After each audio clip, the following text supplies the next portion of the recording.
Hello, എല്ലാവർക്കും പുതിയൊരു വീഡിയോയിലേക്ക് സ്വാഗതം. ഇന്ന് ഞാനിവിടെ എറണാകുളത്തെ ക്രിസ്ത്യൻ വിരുന്ന് സൽക്കാരങ്ങളിൽ ചോറിൻ്റെ കൂടെ വിളമ്പാറുള്ള തേങ്ങാപ്പാലൊഴിച്ച കരളുകറിയുടെ റെസിപ്പിയാണ് കാണിക്കുന്നത്. ഇത് പണ്ട് മുതലേ ഉണ്ടാക്കി വരുന്ന നല്ലൊരു നാടൻ കറിയാണ്. തേങ്ങാപ്പാലും വിനാഗിരിയൊക്കെ ചേർത്ത് ഉണ്ടാക്കുന്നത് കൊണ്ട് തന്നെ ഇരിക്കും തോറും രുചി കൂടി വരുന്ന നല്ലൊരു ടേസ്റ്റി കറിയാണിത്.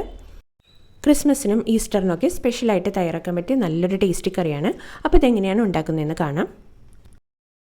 ഈ ഒരു കറി തയ്യാറാക്കാനായിട്ട് ഞാനിവിടെ 3/4 കിലോയോളം ബീഫ് ലിവർ നന്നായിട്ട് കഴുകി വൃത്തിയാക്കി എടുത്ത് വെച്ചിട്ടുണ്ട്. ലിവറിൽ നിറയെ ബ്ലഡ് ഉണ്ടാവും. അപ്പോൾ അത് പോകാനായിട്ട് 3-4 ടേബിൾ സ്പൂൺ വിനാഗിരി ഈ ലിവറിലൊന്ന് നന്നായിട്ട് പുരട്ടി വയ്ക്കാം. 5 മിനിറ്റ് നേരം റെസ്റ്റ് ചെയ്യാൻ വയ്ക്കാം. അതിനുശേഷം കഴുകി വൃത്തിയാക്കി എടുത്തു കഴിഞ്ഞാൽ ലിവറിലെ കംപ്ലീറ്റ് ബ്ലഡും പോയി കിട്ടും. ഇനി ഈ കറിയിൽ വലിയ കഷ്ണങ്ങളായിട്ട് തന്നെ കുക്കറിലേക്ക് ഇട്ട് കൊടുക്കുക. അതിലേക്ക് ഉപ്പ്, മഞ്ഞൾപ്പൊടി, കുറച്ചധികം വെള്ളവും കൂടി ഒഴിച്ചിട്ട് കുക്കർ അടച്ച് ആദ്യത്തെ വിസിൽ വരുന്നത് ഒരു ഹൈ ഫ്ലെയിമിലും അതിനുശേഷം ലോ ഫ്ലെയിമിൽ 15 മിനിറ്റ് ഒന്ന് കുക്ക് ചെയ്തെടുക്കാം.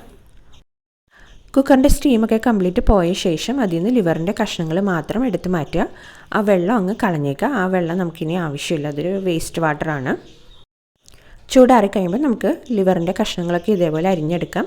സൈഡിലൊരു പാട പോലെയുണ്ട്, അതൊന്ന് പൊളിച്ച് മാറ്റുക. എന്നിട്ട് ഇതേപോലെ കനം കുറച്ച് നീളത്തിൽ അരിഞ്ഞെടുക്കാം. അങ്ങനെ ഞാനിവിടെ മുഴുവൻ കരളും ഇതേപോലെ നീളത്തിൽ അരിഞ്ഞെടുത്ത് വെച്ചിട്ടുണ്ട്. ഇനി ഞാൻ ഇതിലേക്ക് നല്ല നാടൻ കള്ള് ചൊറുക്ക, അതായത് കോക്കനട്ട് വിനെഗർ ഒഴിച്ചു കൊടുക്കുകയാണ്. അത് ഇതേപോലെ ഒന്ന് തളിച്ചു കൊടുക്കണം. എന്നിട്ട് ഇത് നന്നായിട്ടൊന്ന് മിക്സ് ആയിട്ട് വരാൻ ഇതേപോലെ ഒന്ന് കുടഞ്ഞു കൊടുക്കുക. എന്നിട്ട് റെസ്റ്റ് ചെയ്യാൻ വെക്കാം. ഇനി ഈ കറി ഉണ്ടാക്കാനുള്ള മറ്റ് ഇൻഗ്രീഡിയൻസ് ഒന്ന് തയ്യാറാക്കി വെക്കാം. ഒരു തേങ്ങയുടെ 1/4 പാലും 2/4 പാലും എടുത്ത് വെക്കണം. ഞാനിവിടെ ഈ ഒരു കറി മൺചട്ടിയിലാണ് തയ്യാറാക്കുന്നത്. ഇരിക്കും തോറും രുചി കൂടി വരുന്നൊരു കറിയാണ്. അതുപോലെ വിനാഗിരിയും ഒക്കെ ചേർക്കുന്ന ഒരു കറി ആയതുകൊണ്ട് തന്നെ മൺചട്ടിയാണ് ഏറ്റവും നല്ലത്. മൺചട്ടി ചൂടായി വന്നപ്പോൾ അതിലേക്ക് നല്ല നാടൻ വെളിച്ചെണ്ണ ഒഴിച്ചു കൊടുത്തു.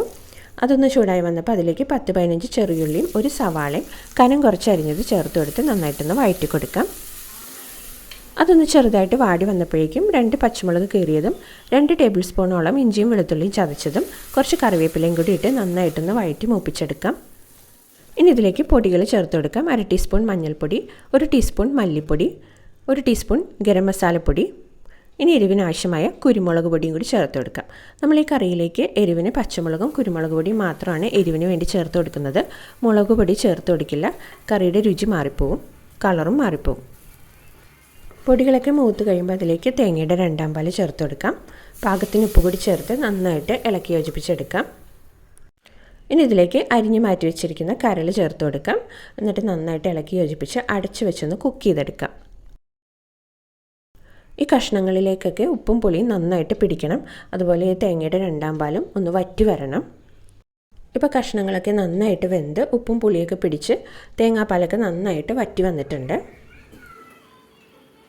ഇനി നമുക്കിതിലേക്ക് തേങ്ങയുടെ 1/4 പാൽ ചേർത്ത് കൊടുക്കാം. നന്നായിട്ട് ഇളക്കി യോജിപ്പിച്ചെടുക്കാം. ഈ സമയത്ത് ഉപ്പ് പുളിയൊക്കെ പാകമാണോ എന്ന് നോക്കാം.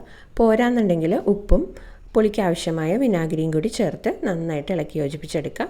എന്നിട്ട് അടച്ച് വെച്ച് 2 മിനിറ്റ് കൂടി ഒന്ന് കുക്ക് ചെയ്ത ശേഷം ഫ്ലെയിം ഓഫ് ചെയ്ത് കൊടുക്കാം. അങ്ങനെ വളരെ ടേസ്റ്റി ആയിട്ടുള്ള തേങ്ങാപ്പാലൊക്കെ ചേർത്ത് നല്ല നാടൻ കരൾ കറി ഇവിടെ തയ്യാറായിട്ടുണ്ട്. കരൾ മപ്പാസ് എന്നും ഇതിനെ പറയാറുണ്ട്.